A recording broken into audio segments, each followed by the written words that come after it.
नमस्कार दोस्तों, क्राइम तक में आपका स्वागत है। कानूनी कहानी में मैं पूनम शर्मा फिर आपके साथ हाजिर हूँ। आज की कानूनी कहानी में बात करेंगे कि भारत में क्या पॉर्न देखना अपराध की श्रेणी में आता है?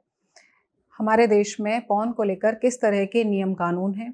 लेकिन उससे पहले जिस तरह से देश में लगातार कोरोना के हालात विकराल बने हुए हैं, उसको लेकर अलग-अलग कोर्ट्स में जो आज सुनवाई हुई है, थोड़ा उसके बारे में आपको बता देती हूँ।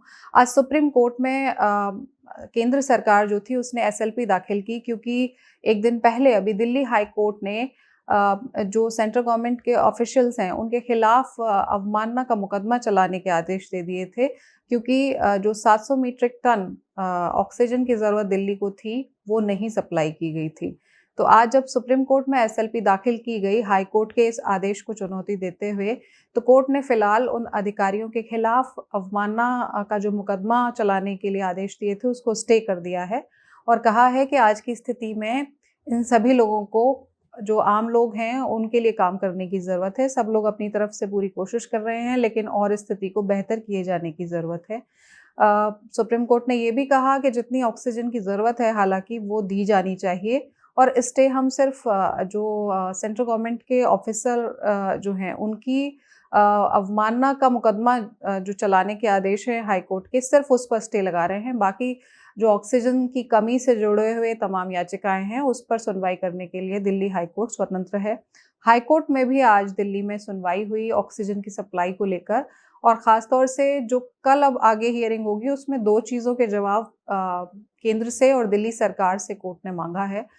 दिल्ली से कहा गया है कि जो स्टोरेज है ऑक्सीजन का, वो करने के लिए उनके पास किस तरह की व्यवस्था है। दिल्ली सरकार ने उसके लिए अब तक क्या इंतज़ाम किए हैं और आगे इसको लेकर किस तरह से उनकी उनकी रूपरेखा रहेगी क्योंकि मान लीजिए अभी हम दूसरी लहर में हैं, तीसरी लहर भी आती है अगर कोरोना की, तो ऐसी स्थिति से निपटने के लिए कितना दिल्ली राज्य के तौर पर खुद सक्षम है।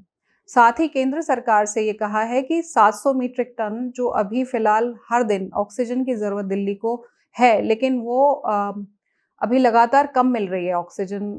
पिछले 24 घंटों में भी तकरीबन 550 मीट्रिक टन के आसपास ऑक्सीजन मिली है। तो वो 700 मीट्रिक टन कैसे केंद्र दे सकता है, कहाँ-कहाँ से लाके दे सकता है, किन-किन राज्यों से ऑक्सीजन आ रही है, कितने-कितने समय में वो मिल पाएगी, इन तमाम चीज़ों को लेकर केंद्र सरकार को भी हाई कोर्ट में अब अपना जवाब दाखिल कराना होगा। साथ ही जो इलाहाबाद हाई कोर्ट है, वो भी काफ़ी नाराज़ था जिस तरह की परिस्थितियाँ उत्तर प्रदेश में हैं कोरोना को लेकर। लगातार जो है वो कोरोना पेशेंट्स को हम देख रहे हैं कि उनकी मौत हो रही है और अस्पतालों में जगह नहीं है, बेड नहीं है, ऑक्सीजन नहीं है और कोर्ट ने इलाहाबाद हाई कोर्ट ने यहाँ तक कह दिया है कि ये स्थिति नरसंहार जैसी है। अगर आप जो ज़रूरत की चीज़ें हैं, वो कोरोना पेशेंट्स को नहीं दे पा रहे हैं और उस सुविधा के मेडिकल सुविधा के ना मिलने की वजह से अगर लोगों की डेथ हो रही है, तो फिर ये नरसंहार से कम नहीं है। तो कोविड की स्थिति तो आप देख ही रहे हैं जैसी भी है देश में। अब लौटते हैं उसी सवाल पर जिस पर आज हम कानूनी कहानी कर रहे हैं और वो यही है कि पॉर्न जो देख रहा है अगर कोई व्यक्ति, तो क्या वो अपराध कर रहा है अगर भारत में ऐसा हो रहा है तो? उससे पहले मैं आपको ना 2-3 दिलचस्प चीज़ें इससे जुड़ी हुई बता देती हूँ। कि अगर पूरे विश्व की बात की जाए तो जो सर्वे किए गए हैं उसमें टॉप 5 में है भारत जो पॉर्न देखने वाले देश हैं। हालाँकि एक तरफ विभिन्न धर्मों के लोग रहते हैं यहाँ पर और पॉर्न को कभी भी सामाजिक और नैतिक दृष्टि से हमारे यहाँ अच्छा नहीं माना जाता है। लेकिन उसके बावजूद इंटरनेट यूज़र्स जो हैं, उनकी तादाद जो बहुत ज़्यादा है जहाँ जिन देशों में, उनमें से भारत एक है। और यही वजह है कि जो पॉर्न देखने वाले लोग हैं, उनमें भी टॉप 5 में है भारत। जो लास्ट का 2018 का सर्वे था, उसमें भारत को तीसरा स्थान इसमें मिला था। हालाँकि जो बाकी और देश हैं, उसमें चाइना है, अमेरिका है, जापान है। 2015 में एक जो सर्वे हुआ था, उसमें जो गूगल सर्च इंजन है, उसका नतीजा ये उसने जो अपने रिपोर्ट दी थी, उसमें बताया था कि पाकिस्तान में सबसे ज़्यादा इंटरनेट पर पॉर्न सर्च किया जाता है। तो पहली चीज़ तो ये कि अगर इतनी तादाद में लोग देख रहे हैं किसी देश में पॉर्न को, तो वो अपराध है या नहीं? तो 2012 का एक किस्सा आपको अभी भी याद होगा कि कर्नाटक विधानसभा में 2-3 विधायक थे और उनको पॉर्न देखते हुए पकड़ा गया था जिस वक़्त विधानसभा की कार्रवाई चल रही थी। इस मामले ने इतना तूल पकड़ लिया था कि उसके बाद उन सभी से इस्तीफ़ा लिया गया था।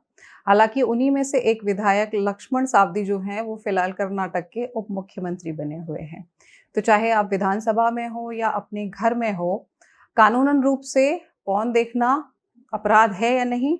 और दूसरा इस पर अगर ये अपराध की श्रेणी में है, तो किन सूरतों में है? ये तमाम चीज़ें बताऊँगी क्योंकि पॉर्न देखना अपराध है भी और नहीं भी। पॉर्न देखना अपराध उस श्रेणी में है जब आप चाइल्ड पोर्नोग्राफ़ी देख रहे हैं या फिर आप पोर्नोग्राफ़ी कुछ वैसी देख रहे हैं जिसमें किसी का शारीरिक शोषण हो रहा है, तो वो भी अवैध है। या फिर आप किसी पार्टनर के साथ देख रहे हैं और उसको जबरन इस तरह की कोई चीज़ आप दिखा रहे हैं, वो नहीं देखना चाहता है, जो एडल्ट मटीरियल है। तो ये तमाम जो चीज़ें हैं, ये अपराध की श्रेणी में आती हैं और ये आईटी एक्ट में कवर होती हैं। और आईटी एक्ट में जो 67 इसकी धारा है, 67 है, 67A है, 67V है, इन सब में अलग-अलग प्रोविज़न है इसको लेकर और 5 साल से 7 साल तक की सज़ा का इसमें प्रावधान है, 10 लाख रुपए का जुर्माना भी आप पे हो सकता है। अगर मान लीजिए कोई व्यक्ति जो है वो बताता है कि आपने उसको जबरन पोर्नोग्राफ़ी दिखाने की कोशिश की या पाया जाता है कि चाइल्ड पोर्नोग्राफ़ी आपने किसी और व्हाट्सएप मैसेज पे या फ़ेसबुक पे या पर्सनल मैसेज में किसी को शेयर की है, तो ये तमाम चीज़ें हमारे देश में जो है वो अपराध की श्रेणी में आती हैं। लेकिन अगर कोई व्यक्ति अपने लैपटॉप पे, अपने कंप्यूटर पे, अपने मोबाइल पे पॉर्न देख रहा है अकेले में, तो वो हमारे यहाँ अपराध की श्रेणी में नहीं आता है। और अगर आप अपने पार्टनर के साथ भी उसकी सहमति से देख रहे हैं, तो वो भी अपराध की श्रेणी में नहीं आता है। इसके अलावा अगर आपने अपने लैपटॉप, मोबाइल या कंप्यूटर में इस तरह की कोई सामग्री रखी भी हुई है, तो भी वो अपराध की श्रेणी में तब तक नहीं आती, जब तक कि आप इसको किसी दूसरे व्यक्ति को नहीं भेज रहे हैं। अगर आप किसी को भेज रहे हैं, तो ये कानूनन अपराध की श्रेणी में आता है। ये माना जाता है कि न्यूड या अश्लील वीडियो जो आप या फ़ोटो कोई है और उसको अगर आप भेज रहे हैं, तो वो गैर कानूनी है हमारे देश में।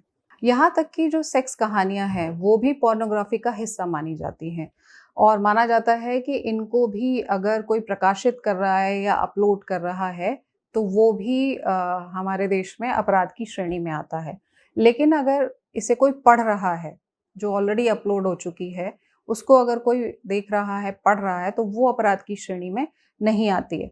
लेकिन जैसा मैंने आपको बताया कि कोई भी व्यक्ति अकेले में अगर पॉर्न देख रहा है, तो चाइल्ड पोर्नोग्राफ़ी से जुड़े हुए वीडियो अगर हैं या शारीरिक शोषण से जुड़े हुए वीडियो हैं और उसने वो अगर रखे हुए हैं, तो ये अपराध की श्रेणी में आते हैं।